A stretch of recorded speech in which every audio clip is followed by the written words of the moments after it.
Que el Señor Que les le bendiga a Seigneur vous todos y bénisse, todas. mes très chers frères et très chères sœurs, vous tous qui vous trouvez dans différents lieux du monde où se trouve l'Église du Seigneur, dans différents pays,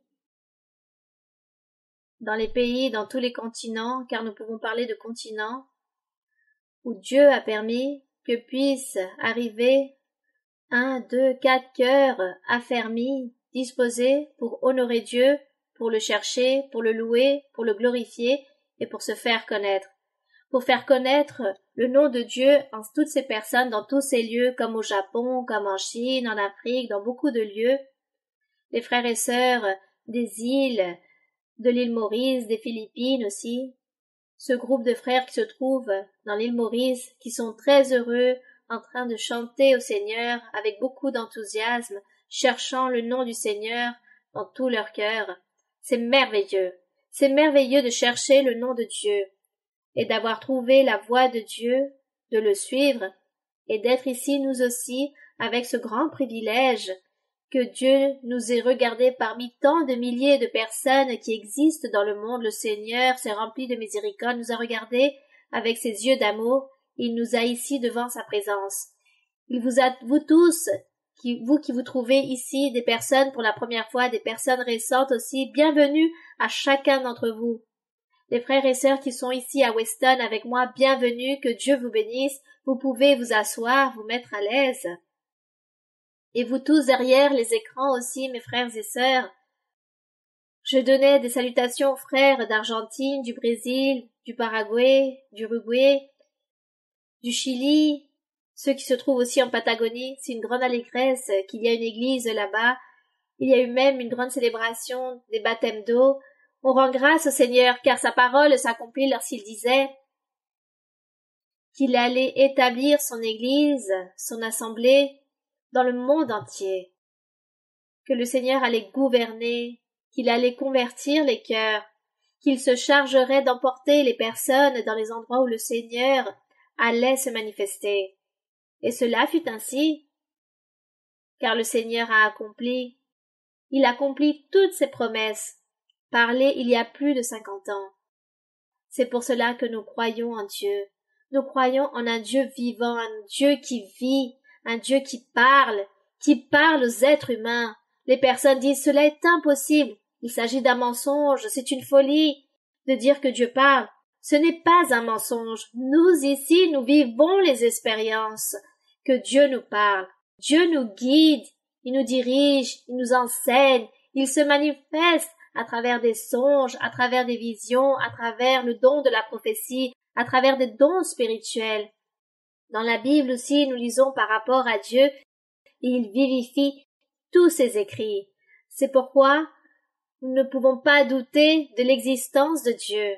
Il vit et il mérite l'honneur, la gloire et la louange. Nous lui rendons grâce pour sa grande manifestation, pour sa miséricorde.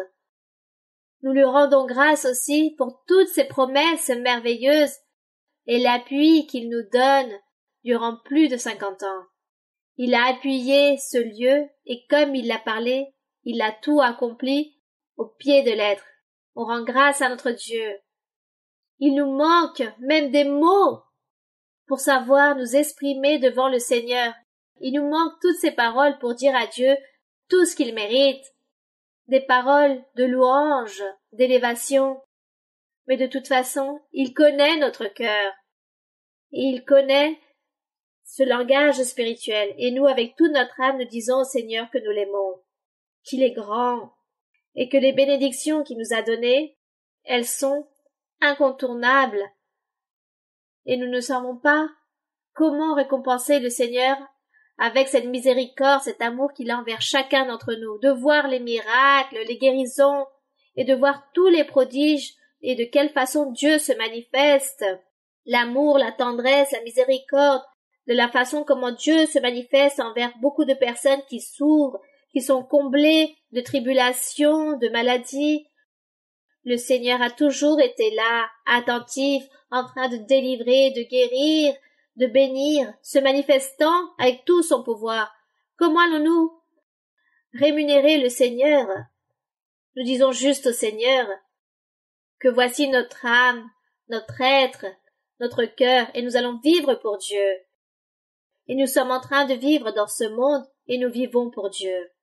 Et nous observons le monde, nous contemplons beaucoup de choses, mais nous n'allons pas jamais lâcher la main de Dieu. Au contraire, nous allons toujours méditer dans sa voix, dans sa parole, apprenant de sa doctrine, louant son nom, suivant toujours le bon exemple qu'il nous a tracé à travers de lui-même, du Seigneur Jésus-Christ, à travers des apôtres, dès le commencement.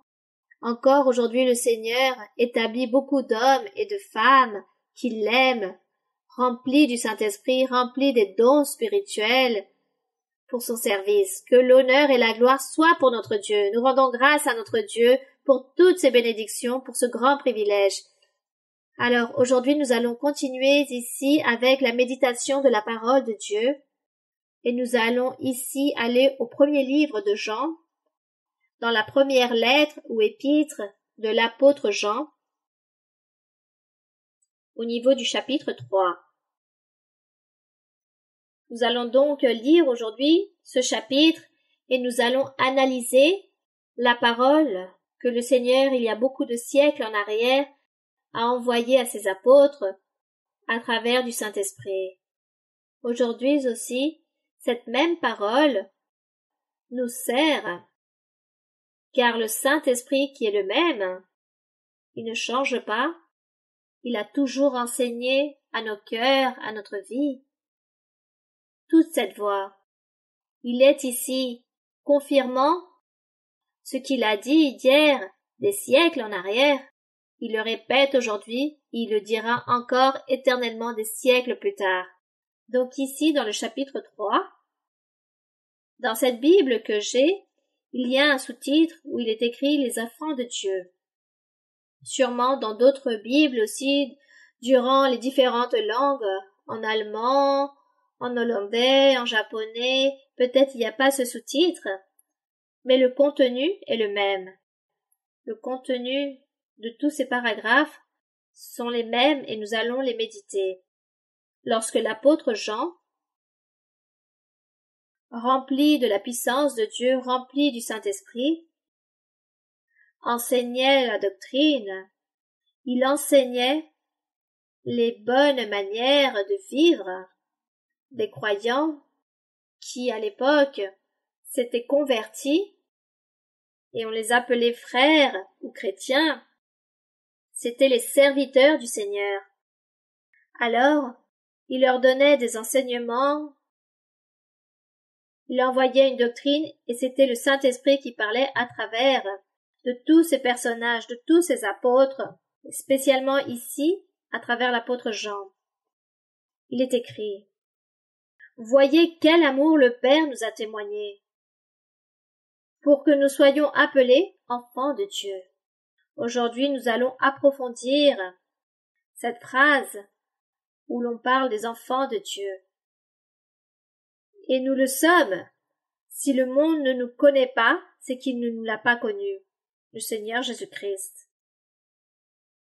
Nous allons donc ici, nous allons approfondir par rapport à cela des enfants de Dieu, car nous entendons dire les personnes qui croient en la religion, qui suivent certaines religions, beaucoup disent être chrétiens et lire la Bible. Et beaucoup disent nous sommes les enfants de Dieu. Même les gens qui ne lisent pas la Bible et qui ont une certaine croyance dans une religion disent nous sommes les enfants de Dieu.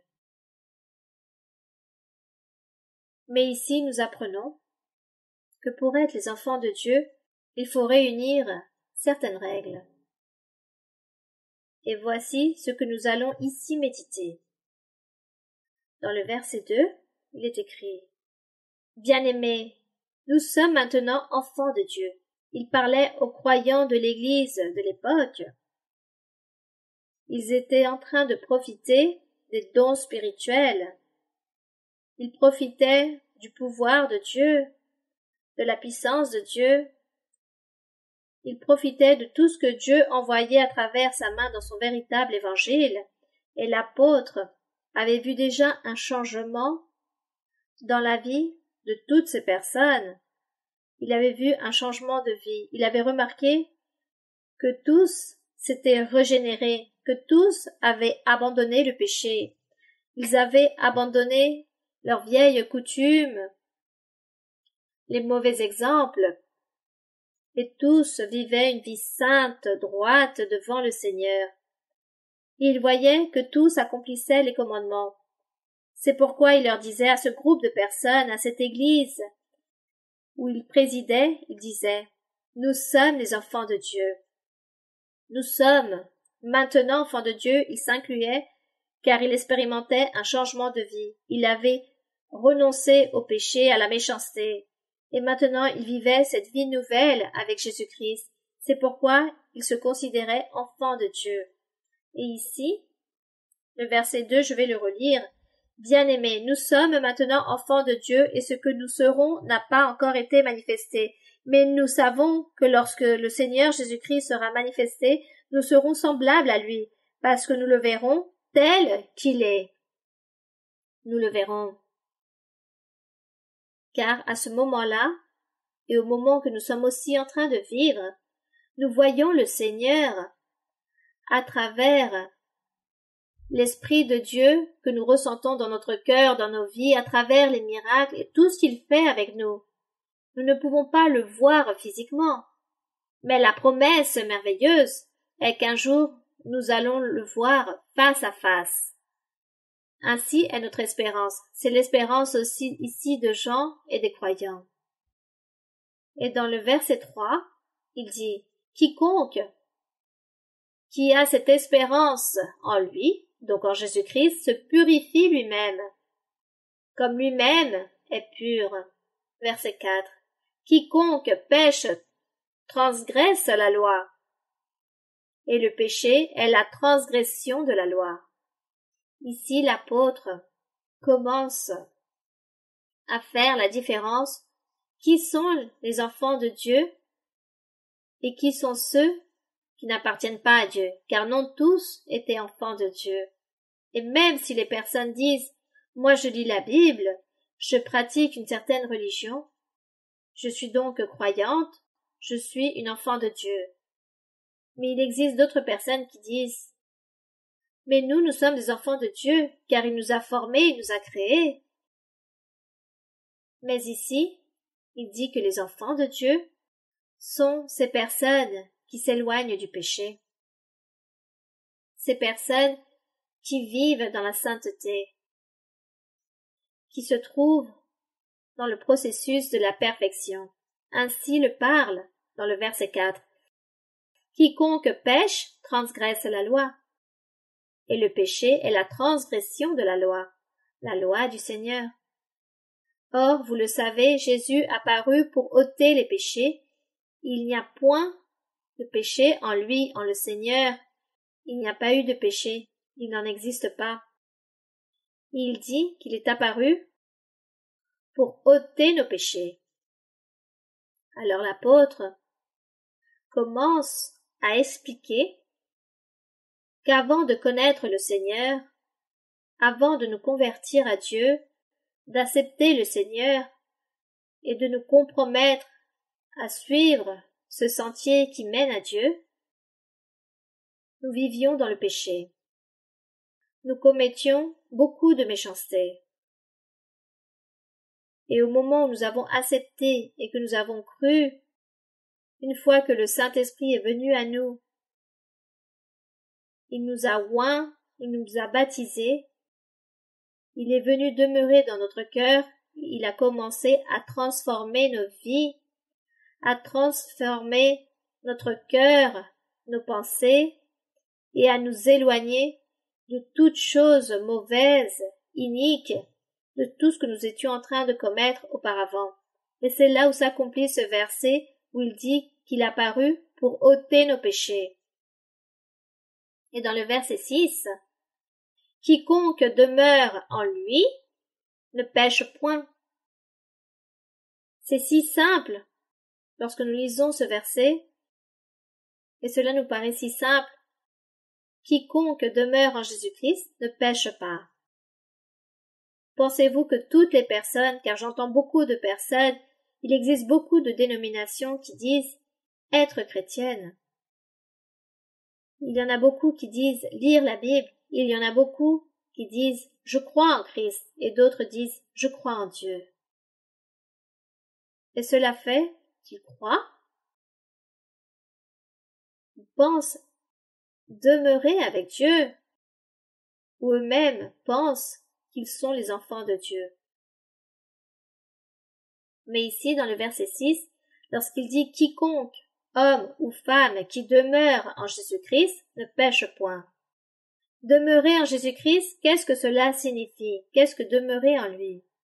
Celui qui habite en Jésus-Christ, c'est cette personne qui prend une décision de suivre la voie que Dieu est en train de lui montrer, ou que le Saint-Esprit est en train de le guider et de dire à cette personne, crois en moi, lis la Bible, viens dans ce lieu, réunis-toi, cherche mon nom, tu dois apprendre à prier, tu dois prier. Voici ce que le Saint-Esprit dit à une personne lorsque la personne vient pour la première fois et reçoit la prophétie. Dieu lui parle. Le Saint-Esprit commence à orienter cette personne, à lui donner des conseils en lui disant crois, apprends à prier et suis-moi, car je vais t'enseigner les choses. J'ôterai toute iniquité qui se trouve en toi. Je vais régénérer ton cœur, je vais transformer tes pensées. J'ôterai toutes ces mauvaises pensées. J'ôterai toutes ces mauvaises actions qui existent en toi. Je ferai de toi une femme nouvelle, un homme nouveau. Et tu seras à mon service. Tu marcheras à mes côtés. Je serai avec toi. Toutes ces promesses, le Saint-Esprit le dit à un homme ou une femme lorsque cette personne vienne pour la première fois et vive cette expérience avec Dieu, de recevoir la parole du Seigneur.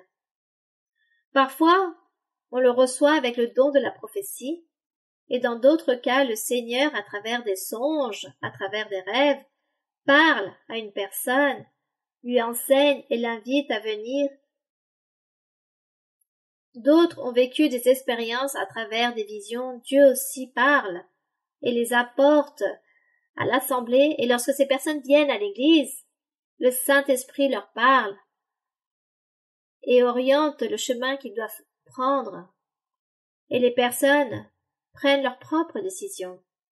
Et la personne qui veut suivre cette voie commence à expérimenter un changement de vie. La personne commence à voir qu'elle n'a plus d'appétit pour certaines choses mauvaises. Des choses mauvaises qu'elle pratiquait auparavant dans sa vie, cette personne ne veut plus faire cela. Si cette personne trompait les autres, elle ne veut plus faire cela. Si cette personne mentait, elle ne veut plus dire de mensonges. Si elle aimait réaliser la méchanceté, pour peut-être cette personne obtenir certains intérêts pour son propre profit, ou recevoir de l'argent de manière incorrecte, cette personne n'a plus cette ambition. Elle n'a plus dans son cœur de vouloir tromper les personnes pour dérober aux autres en racontant des mensonges ou en réalisant des affaires incorrectes. Donc la personne qui commence à expérimenter tout cela, par exemple une personne qui aime vivre dans l'ivrognerie, cette personne ne veut plus boire ce liqueur ou cet alcool qui le rendait ivre. Donc ainsi les personnes commencent à changer, à avoir ce changement de vie, aidées par Dieu, aidées par le Saint-Esprit. Car la personne seule ne peut changer. Mais il existe quelqu'un qui peut changer la personne. Donc le Seigneur, lorsqu'il parle à cette personne, qu'il s'agisse à travers des songes, la prophétie ou des révélations, Dieu se compromet à changer cette personne et invite cette personne à l'église et lui dit « Viens et je te rendrai heureuse ou heureux dans ta vie, tu obtiendras la paix. » Et Dieu commence à faire ce changement de vie dans cette personne et la personne dit oui, je veux, car je cherche Dieu. Je ne l'avais jamais trouvé et maintenant je connais où il se manifeste, je veux suivre cette voie, je veux recevoir cette joie, cette paix. Je veux, car j'aime et je comprends et je sais que Dieu est là. Et Dieu commence à aider cet être. Il les aide et les personnes commencent à changer. La personne commence à obtenir ce changement de vie et les personnes s'éloignent du péché et commencent à vivre cette vie avec Dieu. Et c'est là où s'accomplit ce verset 6 où il dit quiconque qui demeure en lui, la personne commence à demeurer en Dieu, oublie le péché car elle n'a plus d'appétit pour le péché. Dieu ôte toutes choses qu'on nomme péché, les rancunes, les ambitions. Dieu ôte les adultères, les impudicités, les méchancetés, par exemple les vengeances, la haine, toutes ces choses qui se trouvent en la personne. Dieu ôte cela et la personne commence à vivre une vie remplie de paix, une vie où tout son entourage commence à voir ce changement de vie en cette personne et commence à dire « Mais que t'arrive-t-il? Pourquoi maintenant tu es ainsi? Si moi je t'ai connu comme tu étais avant, et maintenant tu es une personne différente, que s'est-il passé en toi? » Et cette personne dira « Je suis arrivé à une église où Dieu se manifeste, et Dieu m'a parlé, il m'a fait des promesses, et c'est lui qui me change, il m'a changé, il continue à me transformer, béni soit le Seigneur. » Donc la personne commence à expérimenter cela. Ainsi ce verset 6 s'accomplit. Quiconque demeure en le Seigneur ne pêche point. Car cette personne, Dieu lui a ôté tout cela, lui a ôté toute cette tendance au péché. Puis il dit quiconque pêche n'a pas vu Dieu, n'a pas vu le Seigneur, ne l'a pas connu, n'a pas connu la main de Dieu, la manifestation de Dieu. Même si la personne dit lire la Bible, mais si la personne n'a pas connu la manifestation de Dieu, alors cette personne n'a pas encore senti la présence du Saint-Esprit dans sa vie, dans son cœur. La personne ne peut pas dire ou ne peut pas changer et ne peut pas dire que c'est une enfant de Dieu car la personne ne peut pas. La personne continue à pécher. C'est pourquoi il dit « Quiconque pêche n'a pas connu ni a vu, comme je répète à nouveau, ou n'a pas senti la présence de Dieu dans sa vie. » Et dans le verset 7, il dit « Petits enfants, que personne ne vous séduise. Celui qui pratique la justice, c'est-à-dire qui est éloigné du péché, est juste, comme lui-même est juste, Jésus-Christ. Et celui qui pêche est du diable. » Il est écrit que celui qui pratique le péché appartient au diable. Et il existe des personnes qui sûrement iront à une certaine dénomination, lisent la Bible, chantent, et sûrement participent aussi à la prière. Mais les personnes continuent à pécher. Et comme le Saint-Esprit ne se manifeste pas dans cette dénomination, il n'existe personne qui peuvent le réprimander cette personne pour dire « Tu vis dans le péché, tu dois t'éloigner, je vais t'aider. » C'est pourquoi cette personne continue à réaliser le péché. Car le fait n'est pas juste de se réunir dans une église et dire « J'appartiens à telle religion, je lis la Bible dans ma religion. » Et comme tous croient en Dieu et tous nomment le nom de Dieu, alors je vis bien et je suis bien dans ce lieu. Mais le Saint-Esprit ne se manifeste pas, Dieu ne se manifeste pas dans cet endroit. Il n'existe pas de don spirituel, Dieu ne nous parle pas. Les personnes juste lisent la Bible, chantent, réalisent des enseignements, donnent des discours de ce qu'ils lisent dans la Bible car ils interprètent la Bible littéralement. Les personnes pensent que cela est suffisant. Non, ce n'est pas suffisant, car si la personne pêche, c'est parce qu'il manque encore quelque chose. Dieu n'est pas en train de changer les personnes, la vie des êtres dans ce lieu.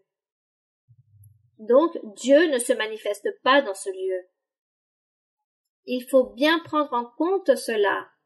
Nous devons être intelligents pour pouvoir comprendre que dans le lieu où Dieu se manifeste, nous allons avoir un changement de vie, car il va nous aider.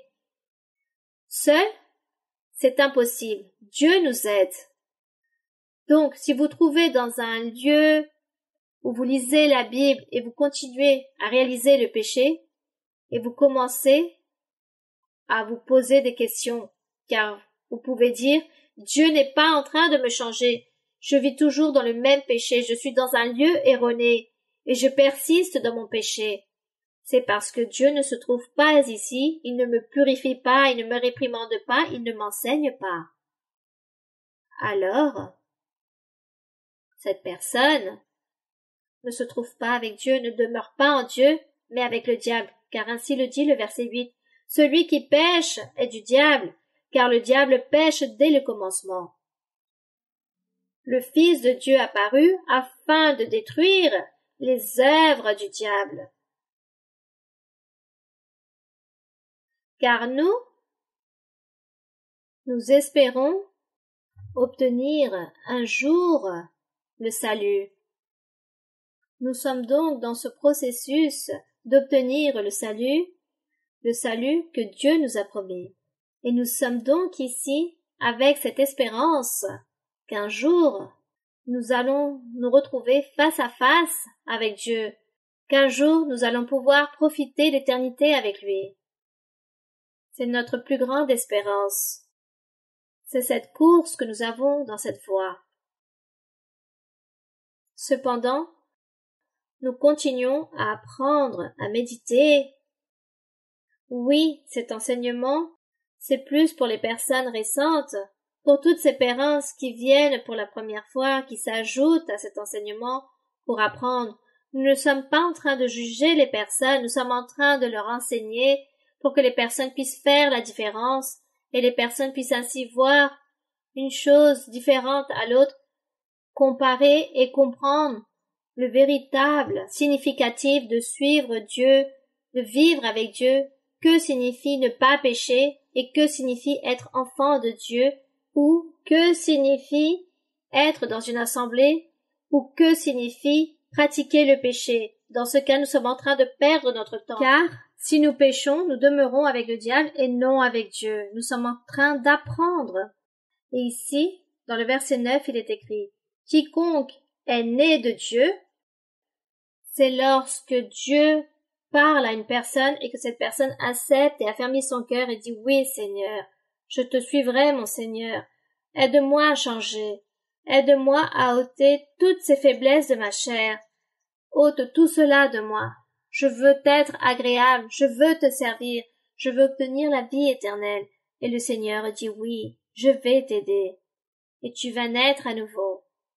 Car je vais te purifier et j'ôterai tout péché qui se trouve en toi et à partir de maintenant, tu ne pratiqueras plus le péché, car tu vas naître à nouveau. Tu seras régénéré, un nouveau homme et une nouvelle femme. Et lorsqu'il réalise cette œuvre ou ce miracle en nous, on dit que nous sommes régénérés et maintenant nous ne pratiquons plus le péché. Verset 9. Quiconque est né de Dieu ne pratique pas le péché, parce que la semence de Dieu, qui est Jésus-Christ, demeure en cet homme ou en cette femme. Et la personne ne peut pas pécher, cet homme ou cette femme ne peut plus pécher, parce que cet être est né de Dieu. Gloire au Seigneur, car Dieu a fait ce miracle en ses vies, en ses cœurs, et il a ôté cette tendance au péché. Les personnes disent que cela est très difficile. Ce n'est point difficile.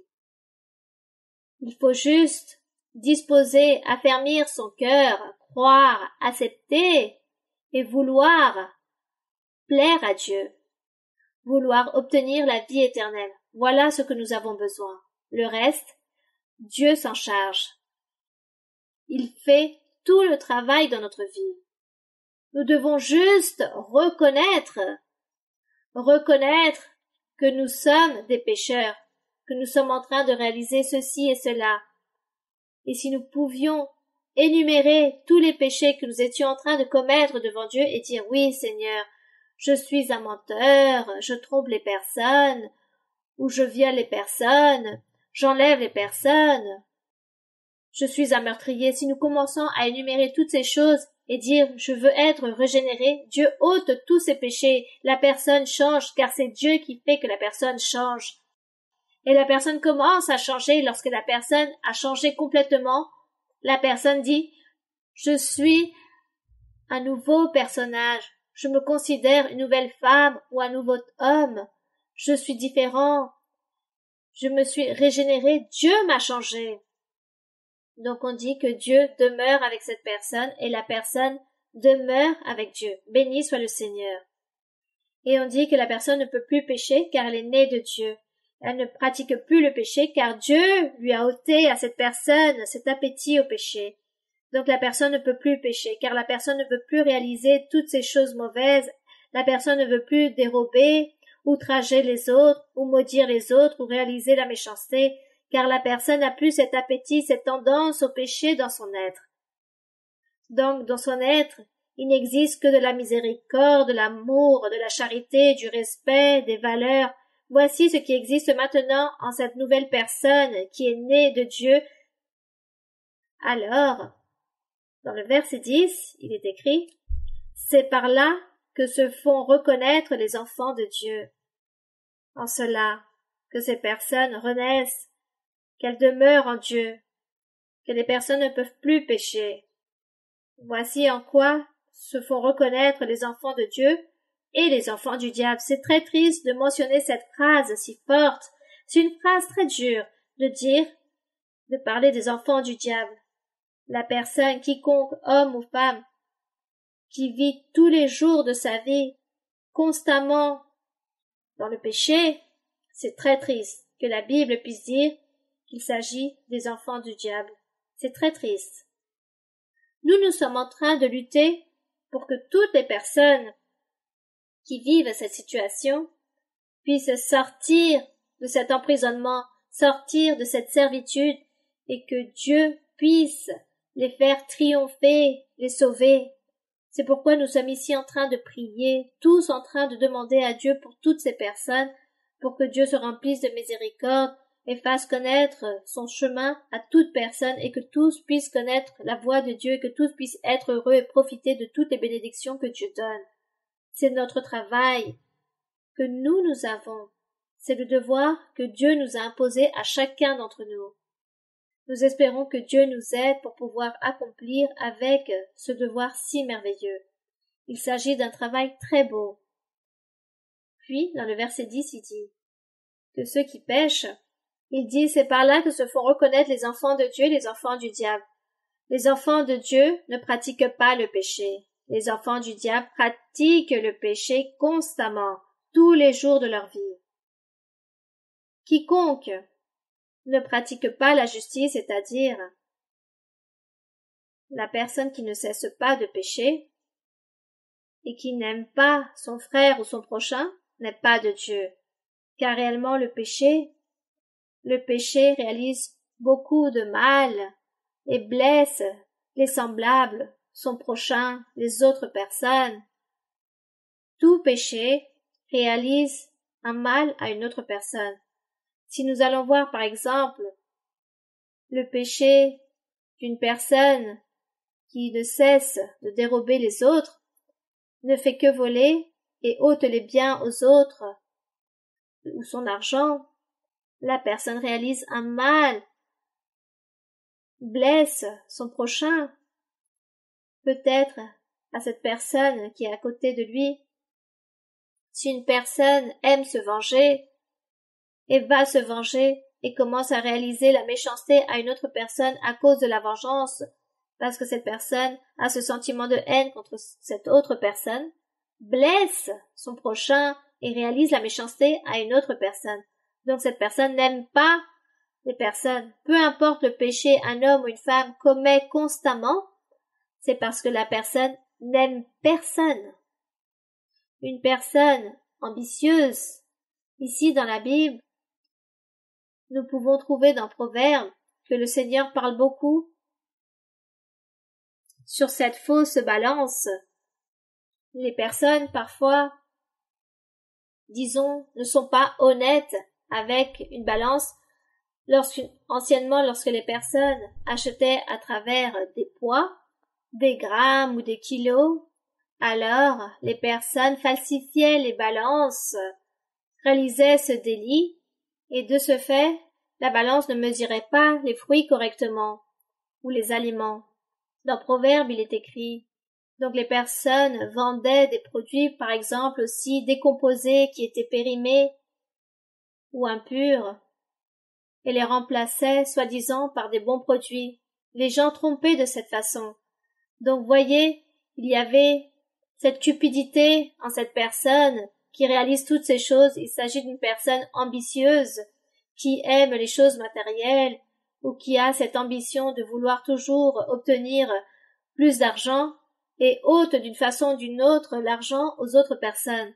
Donc ce péché de cupidité, de convoitise, d'ambition blesse beaucoup de personnes, les personnes qui achètent, nuisant les autres personnes, en commettant ce délit. La personne n'aime pas son prochain. C'est pourquoi ici nous comprenons pourquoi, dans le verset 10, lorsqu'il est écrit: quiconque, homme ou femme, qui ne pratique pas la justice, qui n'est pas juste, mais qui est là constamment en train de pécher, la personne n'aime pas son frère, elle ne l'aime pas, et je dirais aussi, elle n'aime pas son prochain, elle n'aime pas les personnes qui sont autour d'elle, et comme cette personne n'aime pas son frère, alors n'est pas de Dieu. Car la personne qui est de Dieu aime tous les êtres. Nous ne voulons pas la méchanceté pour les autres. Moi, je suis heureuse si vous êtes heureux. Je m'allègre avec votre allégresse. Et si vous avez des bénédictions et vous me les racontez en me disant Dieu m'a donné tant de choses, je me rends très heureuse et je vous félicite car Dieu vous a donné tant de bénédictions. Cela veut dire aimer son semblable, aimer son prochain,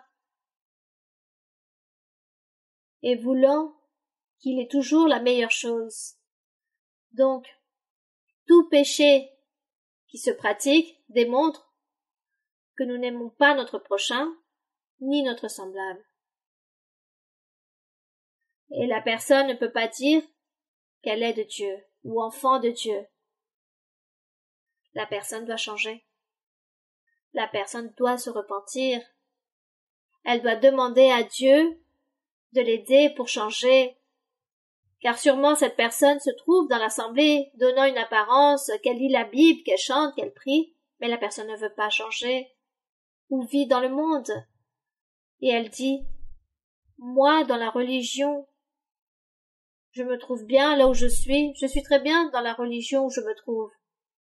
Je suis croyante, je suis chrétienne, je suis une enfant de Dieu, mais la personne pêche constamment.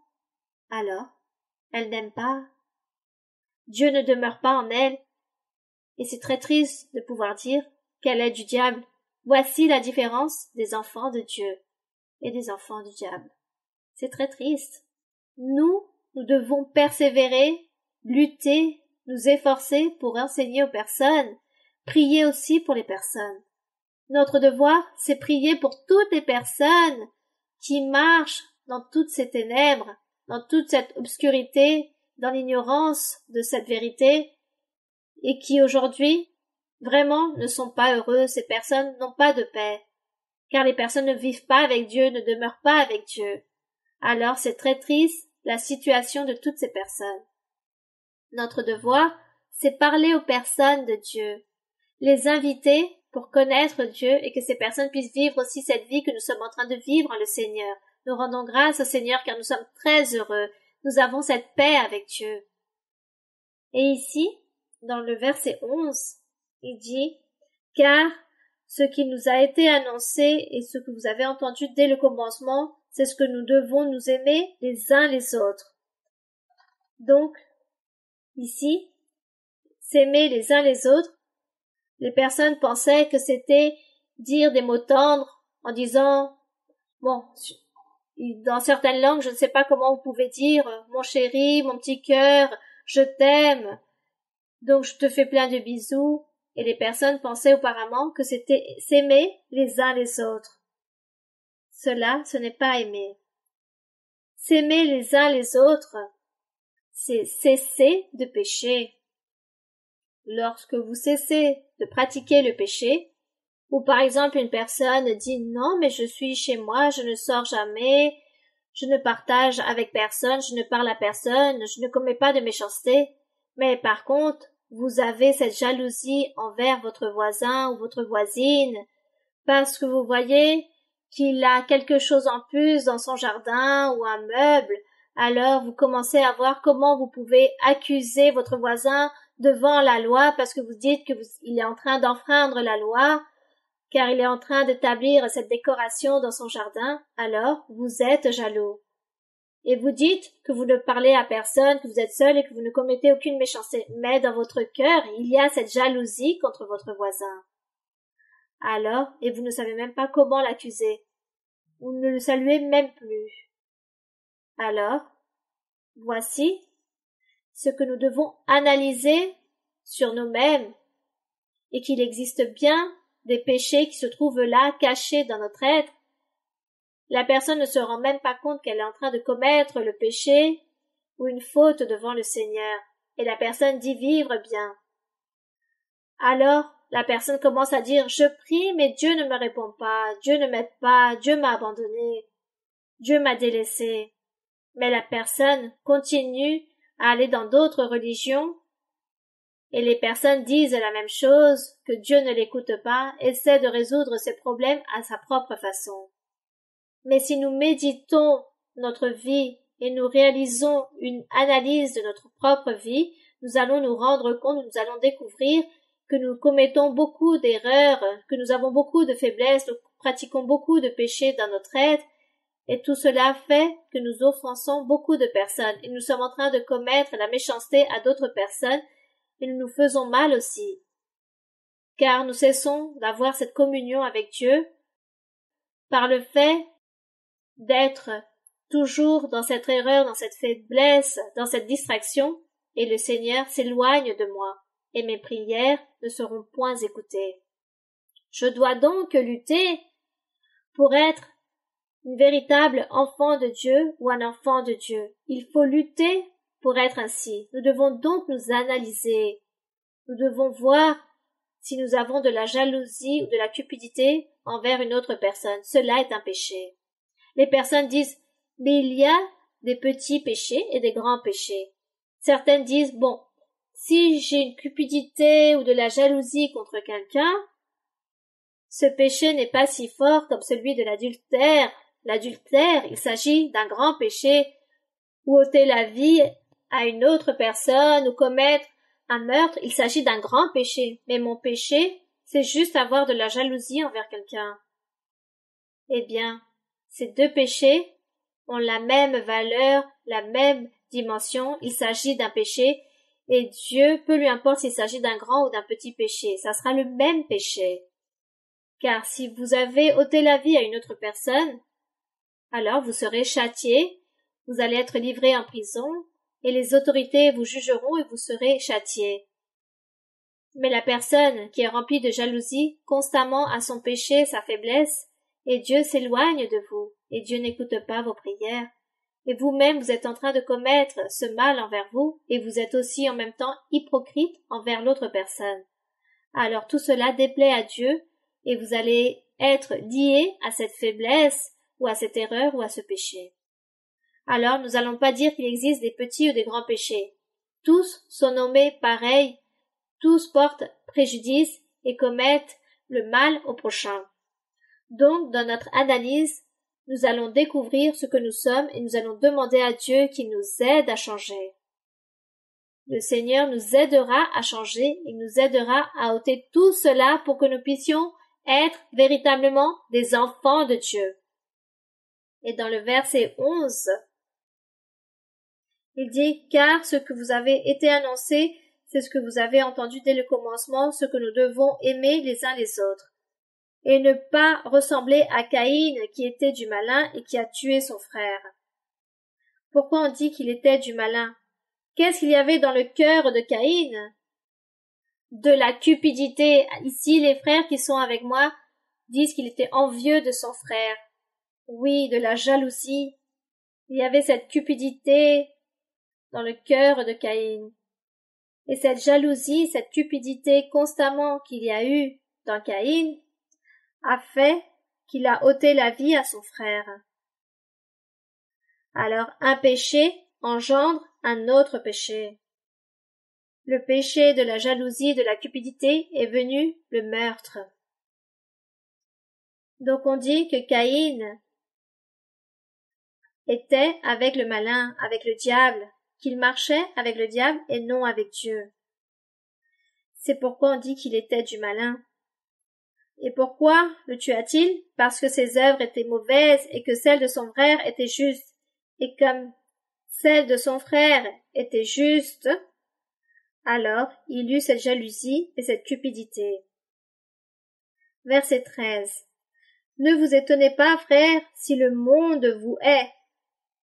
Ici, il parle à l'assemblée que le monde hait, mais qu'il ne faut pas que nous étonnions de cela, car nous savons que nous ne sommes pas passés de la mort à la vie, parce que nous aimons les frères. Celui qui n'aime pas demeure dans la mort. Quiconque hait son frère est un meurtrier. Il dit des frères en Jésus-Christ. Il ne parle pas ici de frères d'os et de chair, car la famille de sang aussi, il faut la respecter, il faut s'aimer son prochain. Mais lorsqu'il parle ici du frère, il parle à l'assemblée, à l'intérieur de l'assemblée, sur les erreurs, les faiblesses. Les personnes donnent une apparence et disent être enfants de Dieu, mais se trouvent là, dans l'assemblée, avec les péchés cachés que les personnes démontrent qu'il ne s'agit pas d'un enfant de Dieu. Et c'est pourquoi cette personne commet beaucoup de méchanceté, et l'apôtre dit, il faut changer. Il faut reconnaître pour que Dieu t'aide, et de cette façon, tu pourras aimer ton frère, ton prochain, les croyants en Jésus-Christ.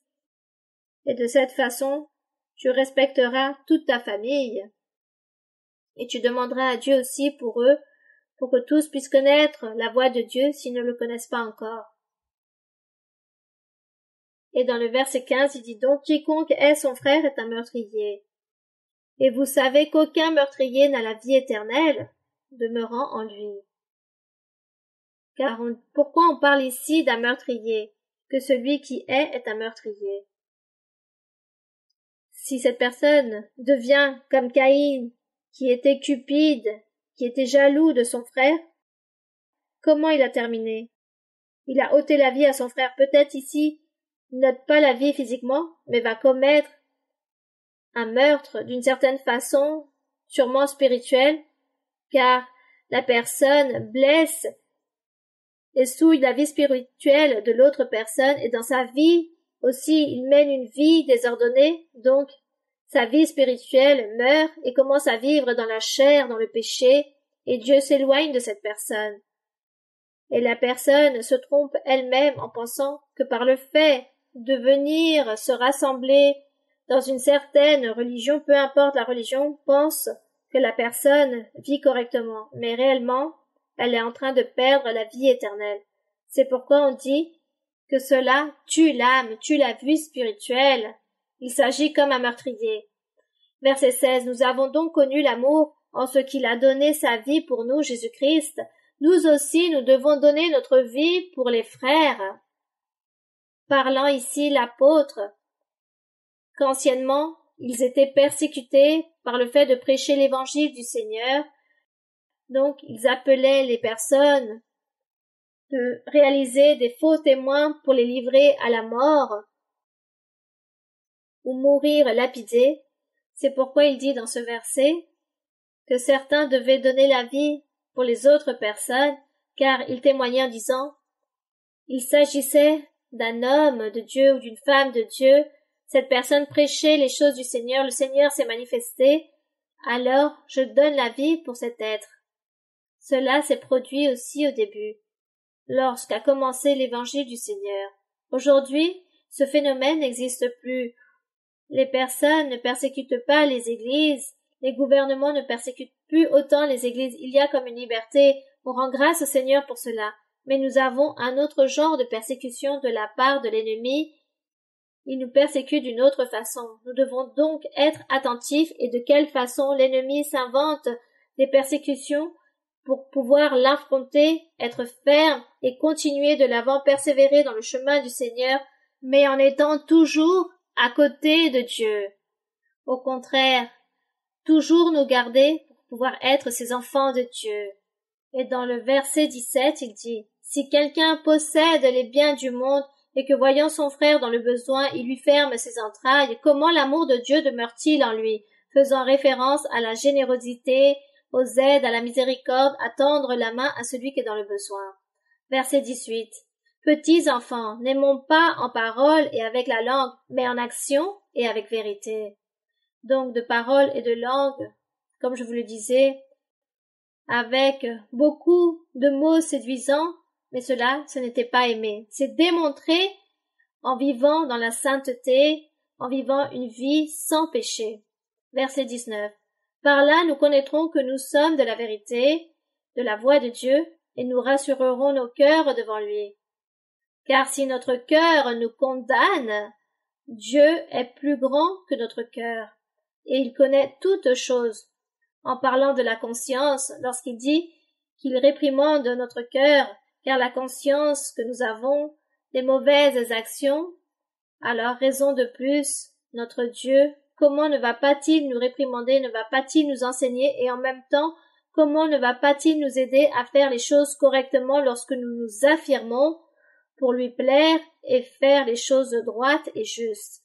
Verset 21, il dit, « Bien-aimés, si notre cœur ne nous condamne pas, nous avons de l'assurance devant Dieu. Quoi que ce soit que nous demandions, nous le recevons de lui parce que nous gardons ses commandements et que nous faisons ce qui lui est agréable. » Ils se considéraient ou qu'ils accomplissaient les commandements de Dieu. Ne pas pécher. C'étaient les commandements du Seigneur. Ne pas commettre de péché, mais faire le bien, marcher dans la droiture, avoir des vertus, des qualités, avoir une morale. Et de cette façon, le Seigneur nous regardait avec des bons yeux. Ainsi sont ses commandements. Et dans le verset 23, « Et c'est ici son commandement, que nous croyions au nom de son Fils Jésus-Christ, et que nous nous aimions les uns les autres, je dirais, cessons de pécher aussi, selon le commandement qu'il nous a donné. Celui qui garde ses commandements demeure en Dieu et Dieu en lui, car nous allons tous vivre en harmonie, servant le Seigneur en louant son nom. » Donc celui qui garde ses commandements ou celui qui les accomplit demeure en Dieu. Gloire au Seigneur. Il demeure en Dieu et Dieu demeure en cet homme et en cette femme qui accomplissent les commandements de notre Dieu. Et nous connaissons qu'il demeure en nous. Pourquoi? Parce qu'il dit par l'Esprit qu'il nous a donné. Gloire au Seigneur. J'aimerais que vous puissiez relire ce verset 24 pour qu'il soit plus enregistré dans votre cœur. Il dit, « Celui qui garde ses commandements demeure en Dieu, et Dieu en lui. Et nous connaissons qu'il demeure en nous par l'Esprit qu'il nous a donné. » Gloire à notre Dieu. Que l'honneur et la gloire soient pour notre Dieu.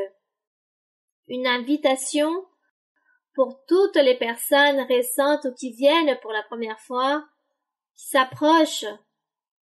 Approchez-vous pour qu'on puisse vous imposer les mains, pour que vous puissiez recevoir la prophétie et que le Saint-Esprit vous parle, pour que Dieu vous parle et fasse de vous une nouvelle femme, un nouvel homme, et que Dieu vous donne le triomphe, la paix et la joie et la victoire dans vos vies. Voici l'invitation. Lisez la Bible et apprenez la voix de Dieu.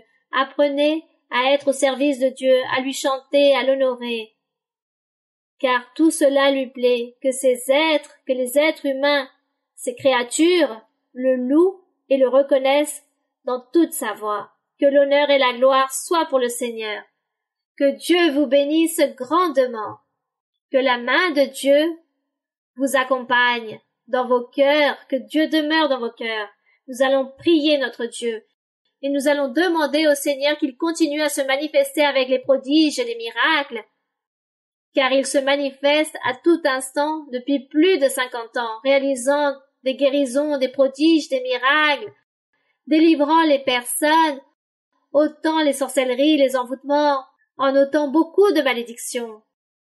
Le Seigneur s'est manifesté, il continue à se manifester. Donc aujourd'hui, il ne s'agira pas d'une exception. Au contraire, nous allons demander au Seigneur, Seigneur, continue à réaliser ces miracles dans nos vies, dans la vie de beaucoup de personnes qui maintenant vont apprendre à te connaître ou qui te connaissent ou qui aujourd'hui vont te connaître. Nous allons donc demander à notre Dieu, Père céleste, Créateur du ciel et de la terre, notre Dieu tout-puissant, notre Dieu qui a été avec Moïse. Tu as parlé à Abraham, à Isaac, à Jacob, à tous ces grands hommes, de grands prophètes, des patriarches, qui ont marché avec toi et qui ont profité de ta présence, qui ont profité de ta voix, de ton orientation.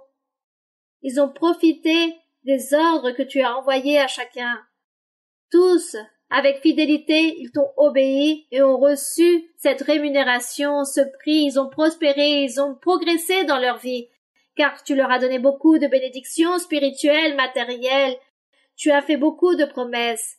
Et comme eux, nous aussi, Seigneur, tu fais la même chose avec nous. Tu nous as promis beaucoup de choses et tu nous as bénis, mon Père. Nous sommes ici devant ta présence pour te rendre grâce, mon Seigneur, pour te donner l'honneur, la gloire et la louange, car tu mérites tout cela. Nous sommes ici pour te dire que tu te remplisses de bonté. Sois miséricordieux des personnes récentes qui viennent pour la première fois. Sois miséricordieux de toutes ces personnes qui encore n'ont pas entendu ta parole, qui n'ont pas vécu d'expérience avec toi, qui n'ont pas écouté le message du Saint-Esprit. Cette miséricorde soit versée pour tous. Ton amour est grand, ta miséricorde est pour toujours. Tes promesses sont fidèles et véritables, mon Seigneur. Nous croyons en toi, nous te louons, mon Seigneur, nous te bénissons, nous te donnons l'honneur, la gloire et la louange. Merci, Seigneur, pour ta miséricorde. Merci, mon Père Saint. Et au nom de ton Fils, Jésus-Christ de Nazareth, je te demande en ce moment même de tendre ta main toute puissante sur toutes les personnes qui se trouvent malades. Regarde, Seigneur, qu'il existe diverses maladies. Beaucoup sont malades, de tout âge. Alors, Seigneur, tends ta main. Tu es ce médecin divin. Tu peux guérir, délivrer, réaliser les miracles et les prodiges parmi toutes ces personnes. Je sais que beaucoup de personnes te prient pour des guérisons, pour des délivrances. Ces personnes qui vivent ces maladies aussi incurables, ces personnes te supplient devant toi. Seigneur, écoute toutes ces personnes à travers ta bonté, ton amour, tes promesses que tu as réalisées, que tu as parlé, que tu vas guérir, que tu vas délivrer, que tu vas purifier. Tous espèrent en toi. Alors, Seigneur, délivre toute personne qui sont prisonniers par cet ennemi à travers des mauvais esprits, des sorcelleries, des envoûtements. Délivre toute personne, délie, Seigneur, ôte les malédictions, détruis l'œuvre de l'ennemi, ôte cette jalousie contre nous tous. Protège-nous, Seigneur. Les louanges sont pour toi, l'honneur est pour toi. Gloire à ton nom. Nous te remercions pour ta miséricorde et ton amour. Merci, Seigneur, pour ta parole. Merci, Seigneur, au nom de Jésus-Christ de Nazareth. Au nom du Seigneur, nous allons donc maintenant chanter le cantique 166. Dieu est notre refuge et notre force.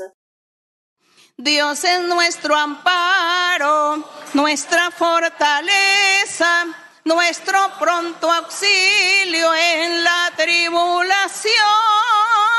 Aunque se traspasen los montes a la mar, aunque la tierra tiemble, tenemos que cantar. Aunque la tierra tiemble, tenemos que cantar. Dios es nuestro amparo, nuestra fortaleza, nuestro pronto auxilio en la tribulación. Aunque se traspasen los montes a la mar, aunque la tierra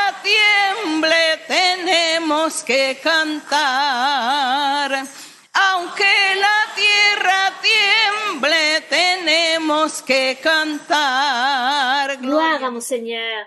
Les louanges sont pour notre Dieu. Merci beaucoup, mes très chers frères et très chères sœurs, ainsi que toutes les autres personnes qui aujourd'hui sont avec nous. Que Dieu vous bénisse grandement. Toutes mes chaleureuses salutations pour chacun d'entre vous et aussi pour les enfants. Merci et que Dieu vous bénisse. À très bientôt.